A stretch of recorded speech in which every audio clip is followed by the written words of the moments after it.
हमारे पत्थर की सीढ़ी स्टोन स्टेप्स वाले वीडियो में बहुत सारे दोस्तों ने उनसे पूछा कि इसकी प्रोसेस क्या है। तो आइए आज हम आपको बताते हैं इसकी प्रोसेस। तो स्टोन स्टेप्स जो होती हैं वो बेसिकली कंसेप्ट जो उसके ऊपर अप्लाई होता है वो होता है एक कॉर्बलिंग का कंसेप्ट और एक दीवार के सपोर्ट का कंसेप्ट। क्योंकि पत्थर जो होता है उसके अंदर कोई सरिया नहीं होता है ना, तो उसका जो भी सपोर्ट लेना होता है वो या तो आप दीवार के सपोर्ट से लेते हैं और दीवार के सपोर्ट से जो एक स्पान होता है एक सीढ़ी का उसको आप काटते हैं कॉर्बलिंग से। अब कॉर्बलिंग क्या होती है? कॉर्बलिंग का मतलब होता है कि किसी भी स्पान को आप एक ब्रिटल मटेरियल की मदद से ही काट रहे हैं।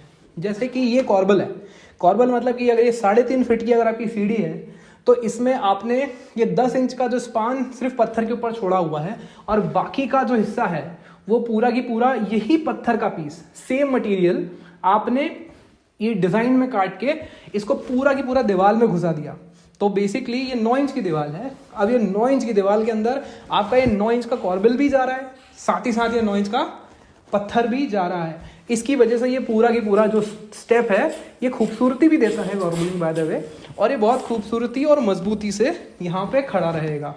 अब हमारे बहुत सारे दोस्तों ने एक सवाल पूछा कि अगर पत्थर की जो सीढ़ी होती है अगर उसका टॉप टूट जाए तो उसका क्या होगा, वो खराब हो जाएगी या उसको रिप्लेस कैसे करेंगे। अब हमेशा से पत्थर की सीढ़ियाँ तो हुई हैं, उसको रिप्लेस करने का तरीका भी होता है। अगर मान लीजिए कि आपका बाय चांस कभी ऊपर वाला पत्थर टूट जाए, वैसे तो पत्थर बहुत मजबूत होता है पर मान लो किसी कारणवश टूट भी जाता है तो आपको कुछ नहीं करना है, ये ऊपर वाला पीस आपका सिर्फ रिप्लेस हो जाता है और जितने हिस्से का जो गैप बचता है, जो पूरी दीवार का जो एक कैविटी बचती है उसमें दूसरा पत्थर प्लेस करके एंकर हो जाता है।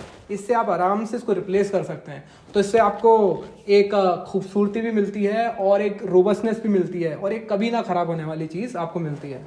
इस तरीके के और क्रिएटिव बिल्डिंग वीडियोस के लिए आगर स्टूडियो को फॉलो करना ना भूलें। नमस्ते।